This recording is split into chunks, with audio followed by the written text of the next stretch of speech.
It's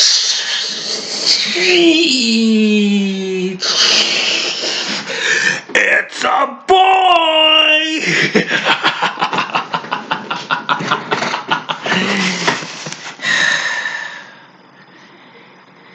Greetings, my fellow YouTubers and everyone out there that's watching.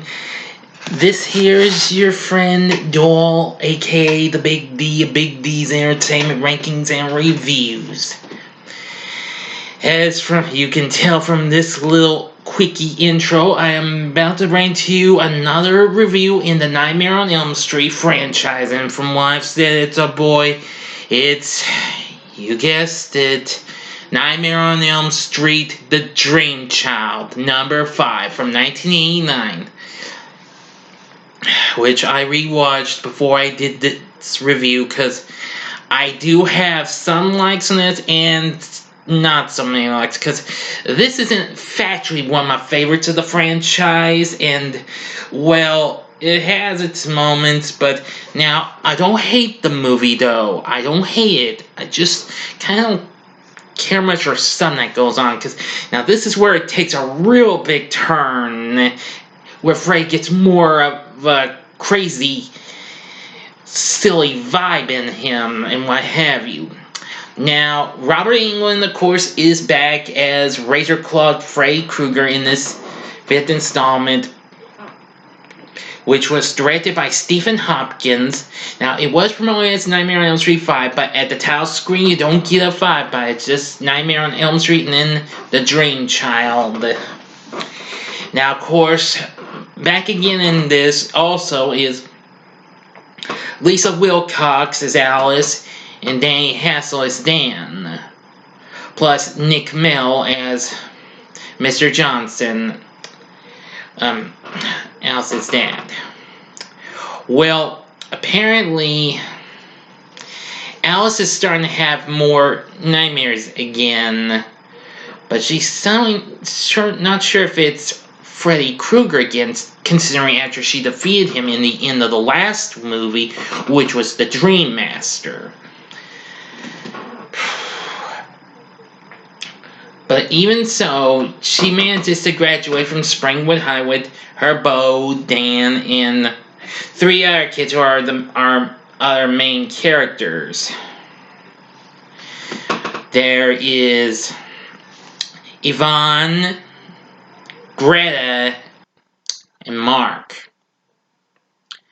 So, now, I will point out, this review is kind of going to be a little shorter than the rest.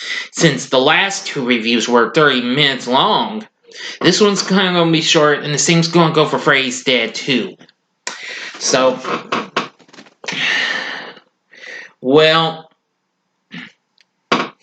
she and Dan are about to go on a bit of a trip since they graduate, and so Alice gets ready to go to work, but she soon hears the kids who are singing Freddy's Coming, and suddenly Alice soon appears in front of an old asylum and enters, which was just like in the dream she was having. And soon she's dressed as a nun, well, kind of a nun, in white clothes, and with the name tag Amanda Krueger. Yes, we do get to see Amanda Krueger in this. That's one of my few good aspects about this. I mean, even though we did see, well, a different kind of Amanda Krueger in Dream Warriors, but, well, this is different in a way. So, she witnesses Amanda Krueger giving birth to the bastard child, that of course was Freddy Krueger, and boy, it looks freaking ugly. And starts crying, and Alice has returned to the actual setting from when she defeated Freddy in the last movie. And soon she sees that weird baby hand for Freddy's clothes, and soon it starts shaking, boards start breaking, Freddy emerges, claw and all, and it's a boy, it's heard.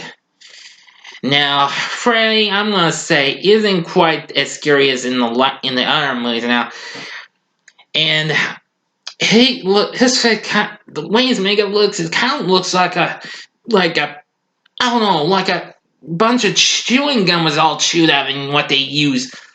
I mean, it's just like what I heard from um Alan from Alan's Horror Universe, which I give a hello to. Well, if she ever watches this vid, but because I'm deciding to give her a little bit of a shout out, because I like her reviews and stuff. She's pretty good. Y'all check her out. Anyway, now she soon manages to escape Frey and enters the Craven, the diner that was named after Wes Craven, and apparently she gets in touch with Dan and tells her that Krueger is actually back. So he goes rush out the fire, but soon Frey emerges and catches him in the act. Yeah, this is where it takes a detour. We hear all crazy sound effects of his truck scale and stuff like in a cartoon. Yeah, this is where Nightmare on Elm Street gets kind of cartoony a bit. Well, Freddy especially.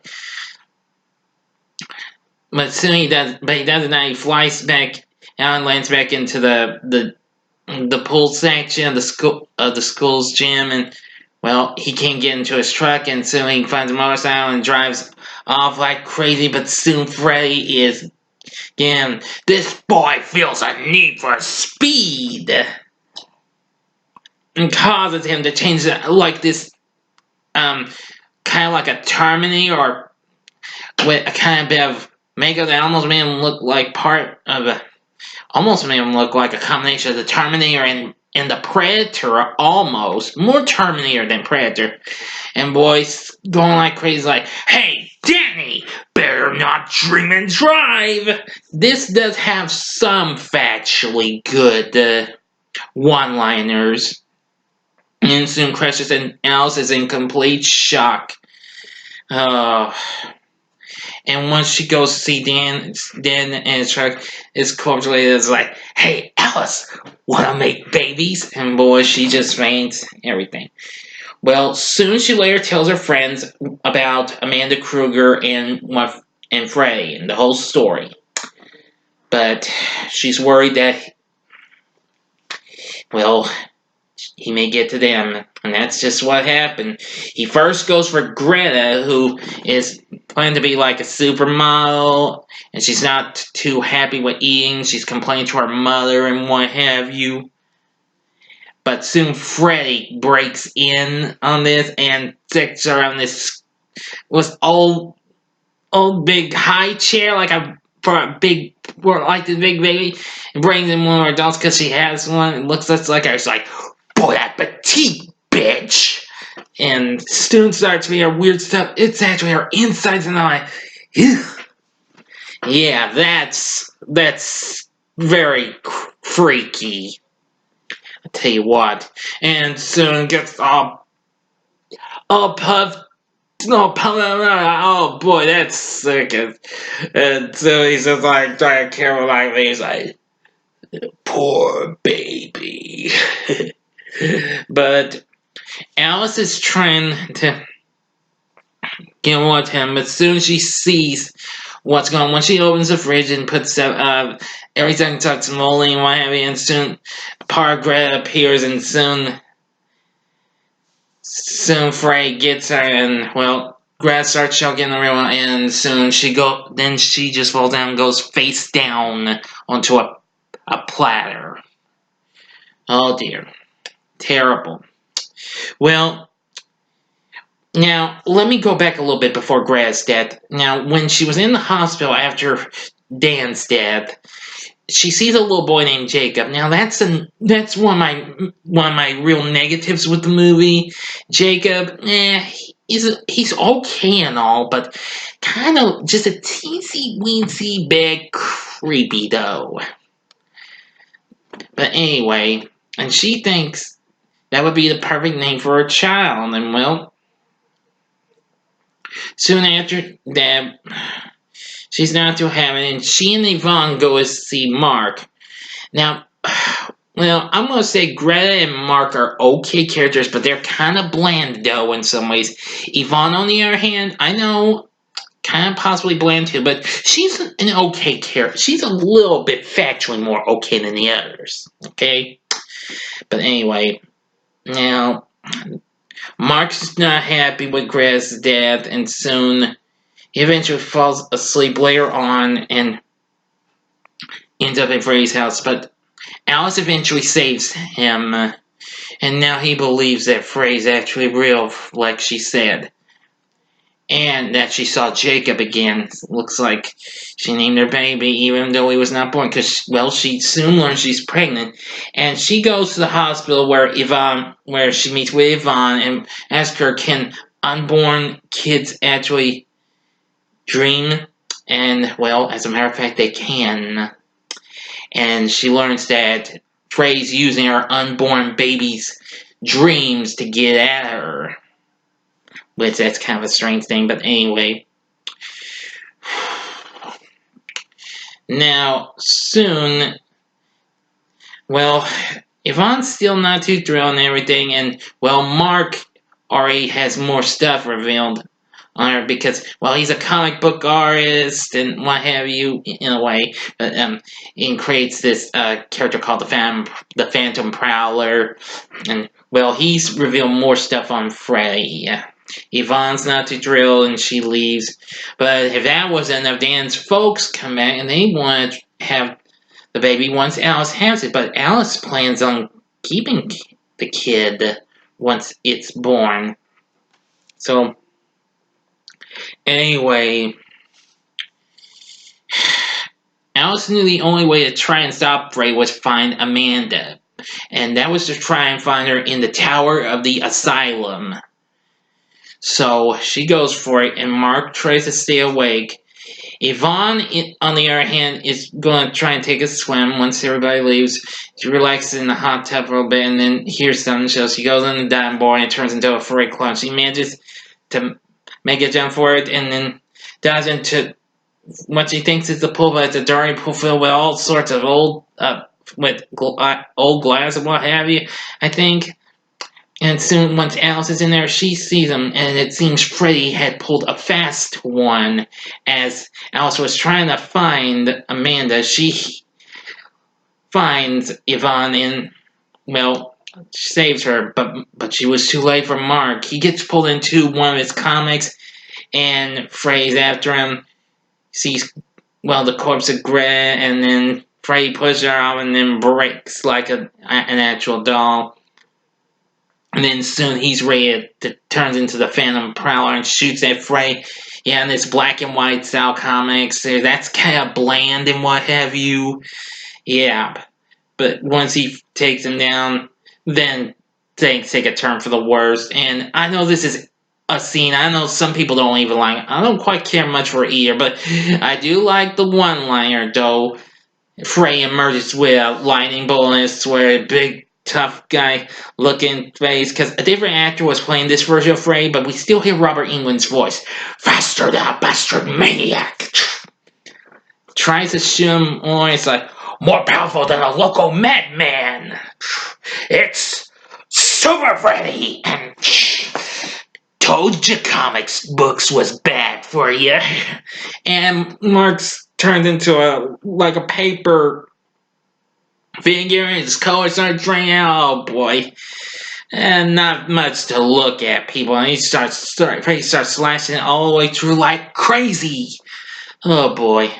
Alice wakes up and is not thrilled, so she needed Yvonne's help. Once she managed to get her out, and she wakes up and she meets with her, so she wants Yvonne to go to the asylum to find Amanda. So, now the ending to the movie, stop the video if you don't want to hear it, if you haven't seen this. Here's 5 seconds. Okay, now, the ending, I'm going to say, is alright and all. I mean, well, Alice is still trying to find Frey and what have you. He goes to a weird room filled with different areas and what have you, and encounters Jacob again. along with Freddy, who happens to be his friend. And, well, apparently, things kind of turn a little weird. It's hard to explain, though. Soon, Yvonne manages to find the brick wall that Alice was trying to get through and breaks it with a metal rod, kind of a poker rod or something like that. I don't know what it was. And enters and finds the corpse of Amanda. And then we see her spirit saying, "Thank you." And soon, Amanda emerges to stop him. And soon, even with Jacob's help, they manage to stop and eventually pull the three souls out of Frey.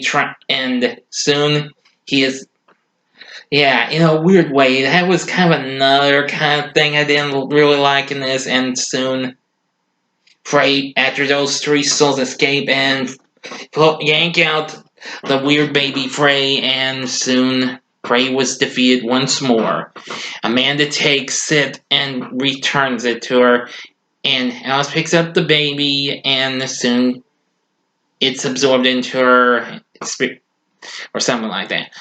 And soon Amanda tells her to go, and soon Frey's claw pops out of her belly, and soon walls start to blow up, and then a metal door closes, and the little metal door closes.